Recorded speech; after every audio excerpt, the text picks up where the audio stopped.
नमस्कार, सुजस बुलेटिन में आपका स्वागत है। मैं हूं आपके साथ अश्विनी सरोही। एक नजर हेडलाइंस पर। मुख्यमंत्री ने ली सांगानेर विधानसभा क्षेत्र के विकास कार्यों के क्रियान्वयन और प्रगति को लेकर बैठक, अधिकारियों को दिए उचित दिशा निर्देश। तेज बारिश से उत्पन्न स्थिति पर मुख्यमंत्री ने दिए जरूरी निर्देश, अधिकारियों को फील्ड में जाकर आमजन को राहत पहुंचाने के लिए किया निर्देशित। जयपुर में 9 से 11 दिसंबर तक आयोजित होगा राइजिंग राजस्थान इन्वेस्टमेंट समिट 2024। औद्योगिक निवेश का बेहतर माहौल सुनिश्चित कर रही राज्य सरकार। मुख्यमंत्री श्री भजनलाल शर्मा ने आज मुख्यमंत्री आवास पर सांगानेर विधानसभा क्षेत्र के समग्र विकास कार्यों के क्रियान्वयन और प्रगति को लेकर अधिकारियों की बैठक ली। इस संबंध में जानकारी देते हुए मुख्यमंत्री ने सोशल मीडिया पर लिखा, आपनो अग्रणी राजस्थान, आपनो अग्रणी सांगानेर। आज मुख्यमंत्री आवास पर सांगानेर विधानसभा क्षेत्र के समग्र विकास को समर्पित डबल इंजन सरकार के विभिन्न विकास कार्यों के क्रियान्वयन और प्रगति को लेकर अधिकारियों की बैठक ली और संबंधित कार्यों को लेकर उन्हें उचित दिशा निर्देश दिए। प्रदेश में हो रही बारिश से उत्पन्न हुई स्थिति के संबंध में मुख्यमंत्री ने अधिकारियों को निर्देशित करते हुए फील्ड पर जाकर स्थिति का जायजा लेने और आपदा की स्थिति में आमजन को तुरंत राहत पहुंचाने के निर्देश दिए हैं। मुख्यमंत्री ने गुरुवार को मुख्यमंत्री कार्यालय में वीसी के जरिए आपदा प्रबंधन पर आयोजित बैठक को संबोधित किया। मुख्यमंत्री ने अधिकारियों को निर्देश दिए कि पुराने और जर्जर भवनों का पूर्व में ही चिन्हीकरण कर लें, जिससे किसी भी प्रकार की क्षति को समय से रोका जा सके। उन्होंने कहा कि आपदा नियंत्रण के लिए स्थापित कंट्रोल रूम को 24 घंटे संचालित किया जाए और वहां आ रही प्रत्येक शिकायत का जल्द समाधान किया जाए। मुख्यमंत्री ने अधिकारियों को निर्देश दिए कि जल भराव वाले क्षेत्रों का आकलन कर समुचित इंतजाम सुनिश्चित किए जाएं। इन जगहों पर दुर्घटनाओं से बचने के लिए साइन बोर्ड लगाए जाएं और आमजन, विशेषकर बच्चों की आवाजाही की लगातार निगरानी की जाए। राजस्थान के आर्थिक विकास को नई ऊंचाई देने और राज्य में निवेशकों को आकर्षित करने के लिए राज्य सरकार आगामी 9 से 11 दिसंबर तक जयपुर में राइजिंग राजस्थान इन्वेस्टमेंट समिट का आयोजन करेगी। मुख्यमंत्री श्री भजनलाल शर्मा ने गुरुवार को मुख्यमंत्री कार्यालय में इस संबंध में आयोजित बैठक को संबोधित करते हुए कहा कि इन्वेस्टमेंट समिट का उद्देश्य देसी विदेशी कंपनियों, अंतर्राष्ट्रीय संस्थाओं और निवेशकों को प्रदेश की ओर आकर्षित करना है। उन्होंने कहा कि सरकार प्रदेश में औद्योगिक निवेश का बेहतर माहौल सुनिश्चित करने के लिए हर संभव पहल कर रही है। मुख्यमंत्री श्री शर्मा ने इस दौरान राइजिंग राजस्थान के लोगो को भी लॉन्च किया ताकि उसकी देश और विदेश के विभिन्न महत्वपूर्ण मंचों पर अलग ब्रांड आइडेंटिटी बन सके। राइजिंग राजस्थान के तहत राज्य सरकार देश और विदेश के विभिन्न शहरों में निवेशक रोड शो भी करेगी ताकि विश्व भर के निवेशकों को राजस्थान में निवेश करने का न्योता दिया जा सके। साथ ही राजस्थान में निवेश करने के लिए इच्छुक निवेशकों के लिए मुख्यमंत्री श्री शर्मा ने राज्य सरकार के सिंगल पॉइंट निवेशक इंटरफेस को भी लॉन्च किया ताकि निवेशक सरकार के साथ आसानी से एमओयू कर सकें। इस पहल के लॉन्च किए जाने के तुरंत बाद राइजिंग राजस्थान के आयोजन के लिए नोडल विभाग ब्यूरो ऑफ इन्वेस्टमेंट प्रमोशन को 8,000 करोड़ रुपए से अधिक के निवेश प्रस्ताव मिले। परिवहन मंत्री डॉक्टर प्रेमचंद बैरवा ने आज विधानसभा में आश्वस्त किया कि राज्य सरकार द्वारा निर्धारित मापदंड पूरा करने पर विधानसभा क्षेत्र बांदीकुई में उप परिवहन कार्यालय खोलने पर विचार किया जाएगा। परिवहन मंत्री प्रश्नकाल के दौरान सदस्यों द्वारा इस संबंध में पूछे गए पूरक प्रश्नों का जवाब दे रहे थे। माननीय अध्यक्ष महोदय, खंड 1, जी हाँ, उप परिवहन कार्यालय खोलने हेतु परिवहन एवं सड़क सुरक्षा विभाग द्वारा मापदंड निर्धारित है, जिसकी प्रति प्रतिशत 1 पर संलग्न है। खंड 2, उप परिवहन कार्यालय खोलने हेतु विभागीय मापदंडों के आलोक में परीक्षण कराकर आमजन की आवश्यकता अनुसार बांदीकुई में उप परिवहन कार्यालय खोले जाने के संबंध में जनहित में निर्णय लिया जाएगा। अगर मापदंड पूरे रखते हैं तो निश्चित रूप से आपके इस कार्यालय पर विचार किया जाएगा। स्वायत्त शासन राज्य मंत्री श्री झावर सिंह खर्रा ने आज विधानसभा में कहा कि नगरपालिका भोपालगढ़ में निर्धारित तिथि तक कार्य पूरा नहीं करने पर संवेदकों को नोटिस दिए गए हैं। उन्होंने आश्वस्त किया कि संवेदकों द्वारा निर्धारित अवधि में कार्य पूरा नहीं करने पर उसके विरुद्ध कार्रवाई की जाएगी और नियमानुसार जुर्माना भी लगाया जाएगा।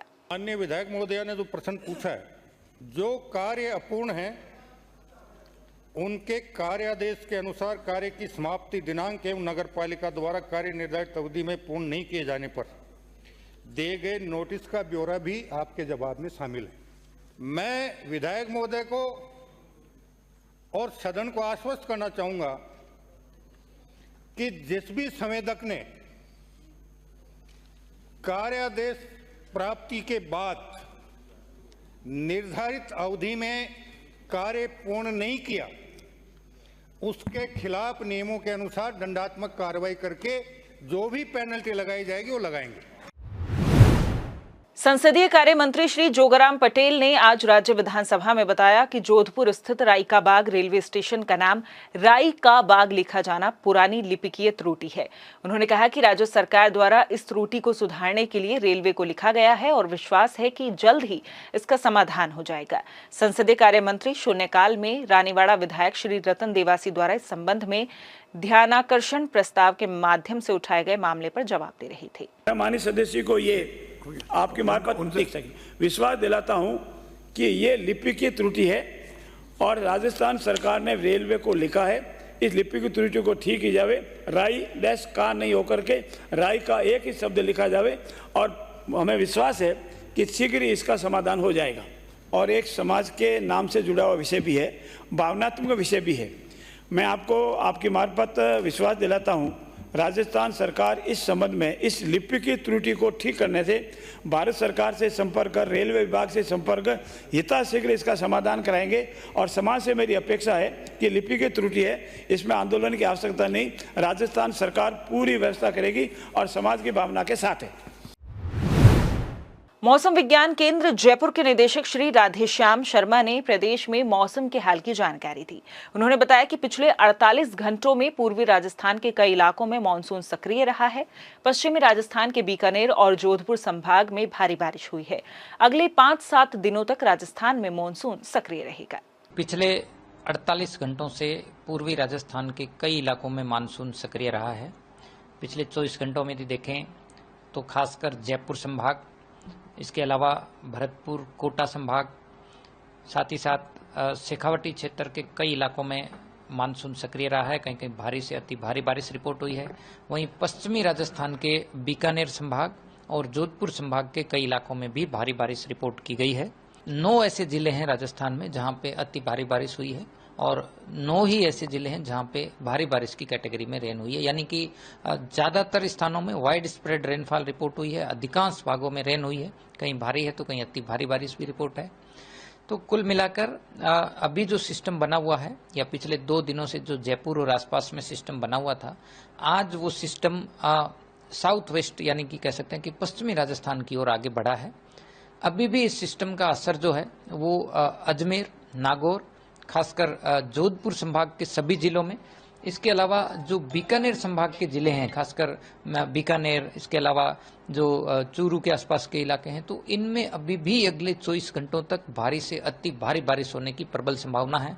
वहीं जोधपुर संभाग के जो इलाके हैं, खासकर पाली, इसके अलावा जालोर, जैसलमेर, बाड़मेर, तो इनमें अगले 24 घंटों के दौरान ऑरेंज अलर्ट जारी किया जा रहा है। आज मौसम विज्ञान केंद्र की जयपुर की ओर से वहां सुबह से ही बारिश का दौर जारी है और अगले 24 घंटों तक उन इलाकों में बारिश का दौर रहेगा।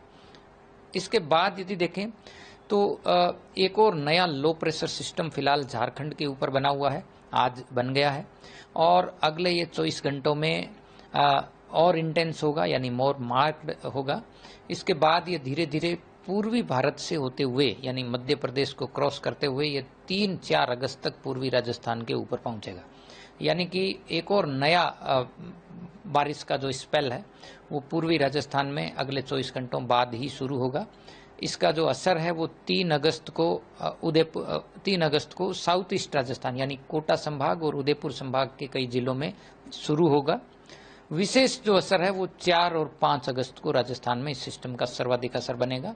इस दौरान कोटा संभाग, वहीं जयपुर, अजमेर और जो उदयपुर संभाग के इलाके हैं यानी दक्षिणी और दक्षिण पूर्वी राजस्थान के कई भागों में भारी से अति भारी बारिश होने की प्रबल संभावना है और कोटा उदयपुर संभाग में कहीं कहीं एक्सट्रीमली हेवी रेनफॉल भी रिपोर्ट हो सकती है, यानी कि 200 mm से ज्यादा बारिश 4 अगस्त को दक्षिण पूर्वी राजस्थान में होने के लिए संभावना है। मौसम विज्ञान केंद्र जयपुर की ओर से फिर से पूर्वी राजस्थान में ऑरेंज अलर्ट जारी किया गया है।